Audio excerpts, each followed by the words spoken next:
Pretty sweet. So thanks for, just taking the time to talk about Kingdom Men and just share your experience of it. I'd like to hear, I guess, as just a starting broad, like what your experience of it has been, and maybe what it means to you or how it's impacted you. I know that you've done the weekend, the Kingdom Men weekend, and you've also been coming to the weekly groups that we do on Thursday nights. Yeah. And I guess just kind of leave it really open and vague. Just if you want to talk a little bit about how it's impacted you. Okay.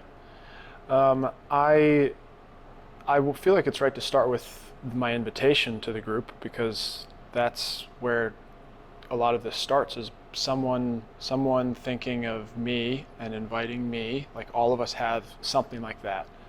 And I was invited by one guy saying, hey, I think based on our conversations and just about life and what you're looking for, I think you'd enjoy being a part of this group. And I didn't really know what that meant, but I knew that I wanted to be around other men growing in life and faith.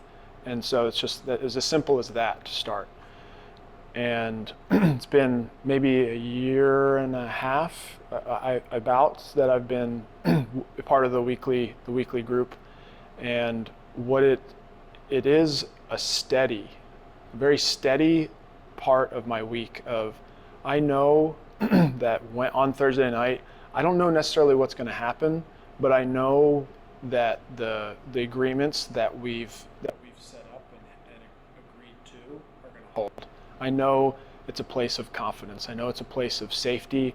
I know it's a place of trust and support, challenge and growth. And I think in a lot of, maybe at least my perception of a lot of life has, at least lately, been there is a lot of unknown environments that I live in, at least my perception of them.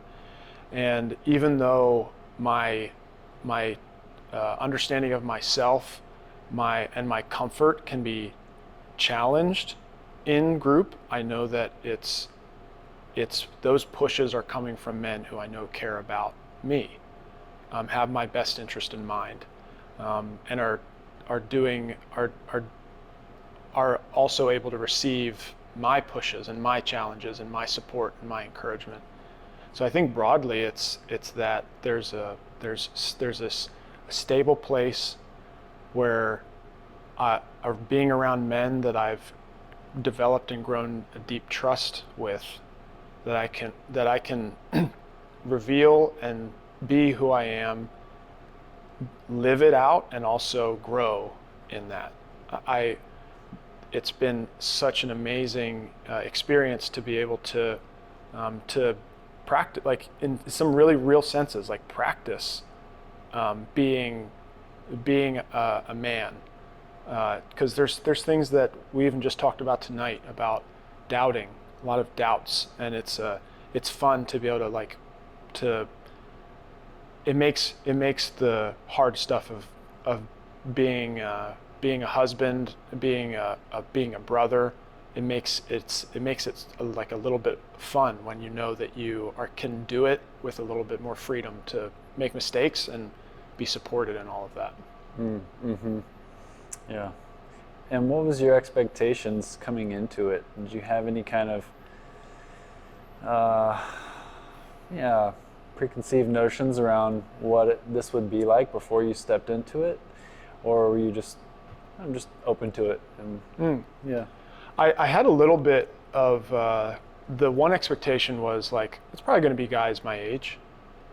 And I'm so glad I was wrong, because I've said it so many times. I love that there are men of different walks of life. We range from, especially tonight was beautifully balanced, range from 30 to 60, at like a really nice gradation in between. So my expectation was it'd be like guys in the same life stage, same age, glad that that was wrong, and that we have some diversity in that sense.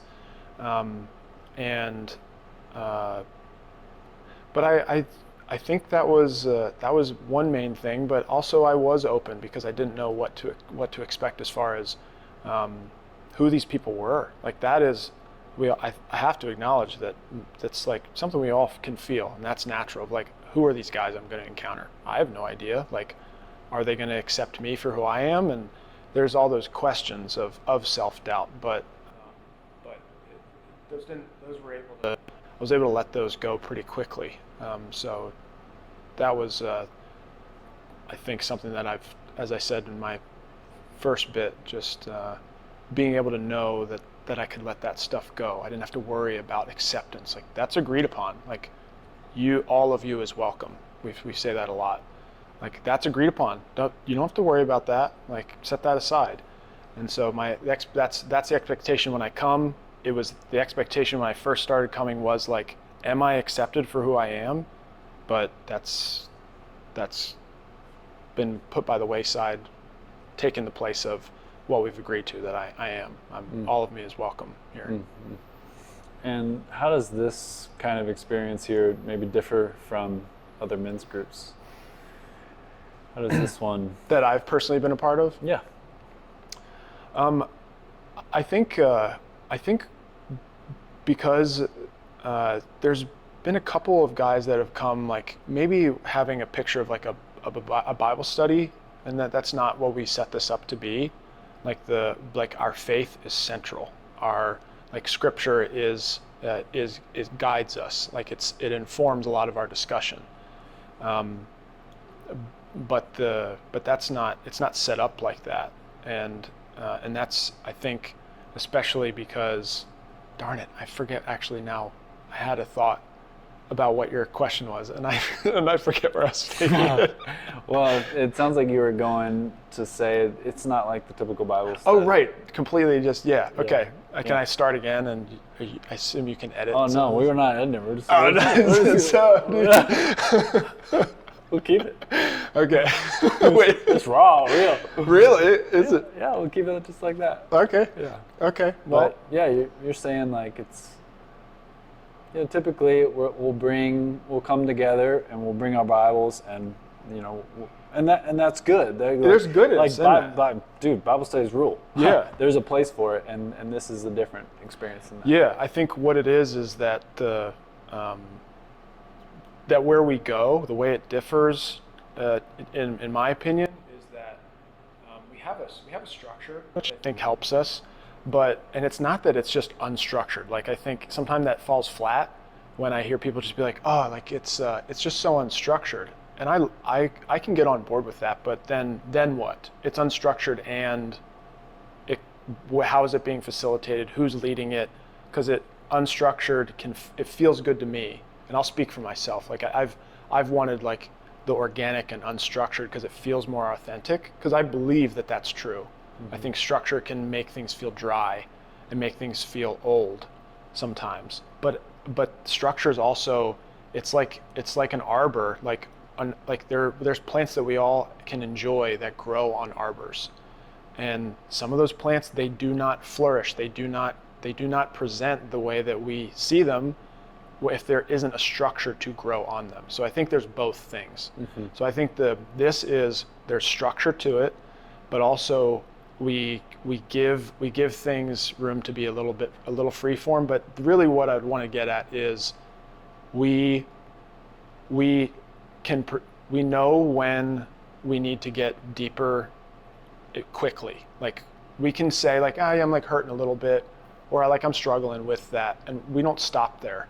Because we know that there's something behind that and something else that we need to say. And us being clued into each other helps us to get there. That, I think, is the difference. That the depth of our experience on a Thursday night. Like, these experiences are ones that I've heard again and again from myself, other people. This is the regrets of retreats that, man, I wish that this could be something regular. Like, why do I have 3 days of an awesome experience, fullness, wholeness, connectedness, and then I go home and it's like what the heck? Where'd it all go? Thursdays are that every time. That's the difference. Yeah, it's a nutrient for our diet, our Like spiritual diet, our emotional diet, our physical diet, connecting with one another. Like, it's medicine. Like, Yeah. every single week. And I think that might be a myth that most of, like especially those of us who have grown up in maybe not even a church culture, but a culture that has some kind of trips, and you have like, whether it's camps, because camps are, whether they're religious or not, they build on the same type of like quick blooming community. You get a lot of connectedness, and then it breaks and you go away. Right. And like a lot of us that have that experience, I've seen that we believe in the myth that it cannot exist in real life. It's only for camps. It's for retreats. It's for multiple day concerts. That's the only place it exists. It's a myth, and I think we're in the practice of proving that wrong. That you can experience deep connection regularly, and it can be something that is you know that when you go there on Thursday, you don't know necessarily what's going to happen, but you know that you're going to live in that. You're going to step into a place where you feel connected, you know you're connected, and you're going to be accepted for who you are, and you're going to grow. To me, it feels like we're deprived of it, and this should be the norm. And then when we get it once a week, we're like, oh my gosh, wow. Yeah. This is so good. It's like I've been in a parched desert, and I've finally found like a well. It's cool water. Yeah. But then I've got to go 7 more days without the water until I get the water again. When really this should be like a daily drinking at the well. It's just how we're made. It's how we're wired. And it's kind of sad that the culture is set up that way. It is what it is, but it is special that it is here, and we can get this. Yeah. So what would you say to a man who's like considering checking this out and is like, I'm not quite sure what you guys are doing, or I'm curious. What would you say to him who's on the fence about it? Because I think there are guys that are kind of like, I'm curious, but I don't quite know what you guys are doing, and I'm not sure if I want to really take the plunge. Yeah, because it's a little bit, the way that you've described it, I think accurately sets up the analogy of like, this is a little bit, especially when it's new, it's a little bit like a cold plunge. If you're not used to that routine, like we go up to a cold plunge, we know all the things that people are saying, like cold plunge is good for you. It's going to release all kinds of whatever brain chemicals that make you feel good, like recovery to your muscles. Like we know that getting in the cold plunge for X amount of time will help us. And it's like, that water is cold. Like, I don't want to put my foot in there, and you're telling me to go down to my neck for 6 minutes? Like, whoa. And that's how it can feel. And I think what I would say is ask people to call back to an experience when they've felt connected, when they've felt like their community experience made them feel more whole and complete as a person. Think about that experience, and even though this is jumping into a cold plunge, especially the first time, would you like to have that regularly? Is that something you'd like to step into?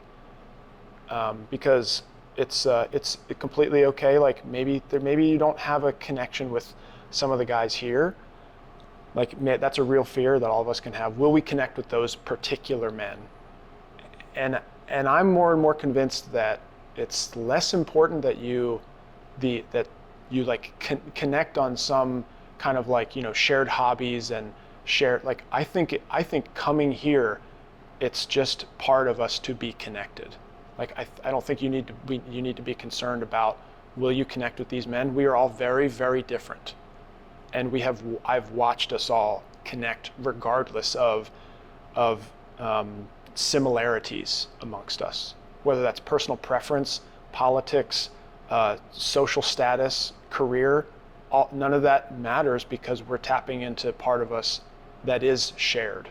It doesn't matter about some of that other tribal, not even tribal, but just like, similarity, commonness that we look for in people. The commonness is that we're all looking to be connected to each other and to God, and that's what it's built on. That's why we don't need all of us to like video games and hiking. That's not all of us. We differ, and that's fine. So those are my two things. Is think back to when you felt connected. That's here, and let yourself change perspective of what it means to connect, because it isn't just that you feel belonging because there's shared interest. That's a beautiful way to connect with people. This is not a prerequisite. It's not a prerequisite that we share those things. We have other things that bring us together. Well said. Has this experience impacted or influenced your relationship with God at all? Has it changed? Has it stayed the same? I mean, I don't know if it has. I'm just kind of curious. For me, it's like I get to, because of the level of honesty, authenticity, realness, heart-to-heart connection, of really being seen and known. For me, it's like it almost opens my eyes to how God sees me,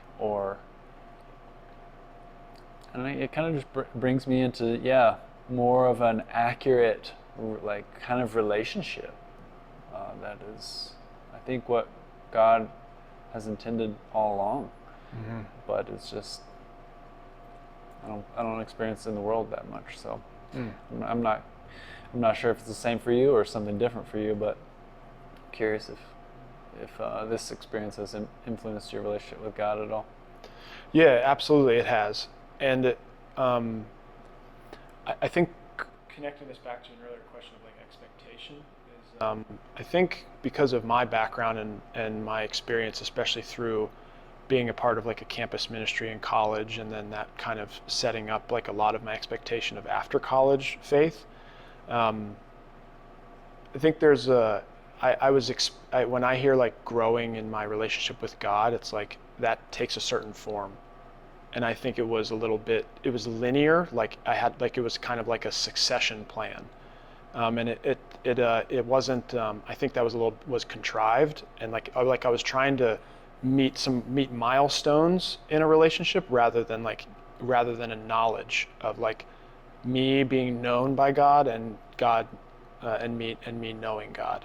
But I think the biggest way that I would say it affected my relationship is affecting my relationship with God is more opening up the aspects of the relationship, how I commune with God. And I guess the way that it's really come up in our group a lot is more of the vision we get in the Psalms, that I've struggled to apply to my relationship. I think because not feeling free to experience who I am and my emotions and also my just my life, my being in it, with everything that comes up with that some of that is not presentable to God is a lie. And so I think the biggest way is sometimes there's a lot of doubt in the room at our groups. That has a place. Sometimes there's a lot of anger. Sometimes there's a lot of celebration and sadness at the same time. It's just these combinations of life kind of convening in a room, and also our what we bring to the table in ourselves.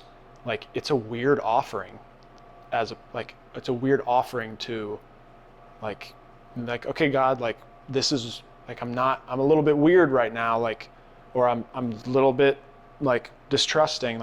That is all part of it. it's a more complete, it's becoming to me a more complete picture of what it means to relate to God, rather than just like, oh, something that we've either been told it's very tame. It's only that you are talking to God, and it's kind of like writing a letter to someone that you don't really know that well. Is kind of how I've experienced it, versus your life is shared. There's a lot of you live life with God. God is with you. That's the best way that I can put it, I think. Right. He doesn't promise to solve our problems, but he does promise to be there alongside us on the journey, which is what we do with each other. Yeah. Like the night isn't always ended because we found some kind of conclusion. It's just that we were next to each other. Even though you were knee deep in mud, I'm jumping in there with you. Right. And we'll both walk out of here. We'll both have mud on our legs, but it's that's we're still leaving dirty sometimes. But that's okay. Right.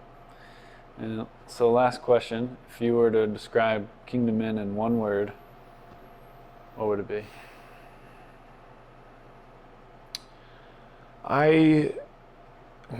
That's a, you know. No. Because I think it boils down to connectedness. We talk about that in different directions. Relationship. Relationship, yeah. Right. But for me, it's connectedness because we talked about being connected to each other. We talk about being connected to ourselves. And we talk about being connected to God. So if that's what it boils down to for me, I think. I like that. Thanks, Chris. Yeah, thanks, Taylor. Cheers. Cheers. We'll cheers our mics.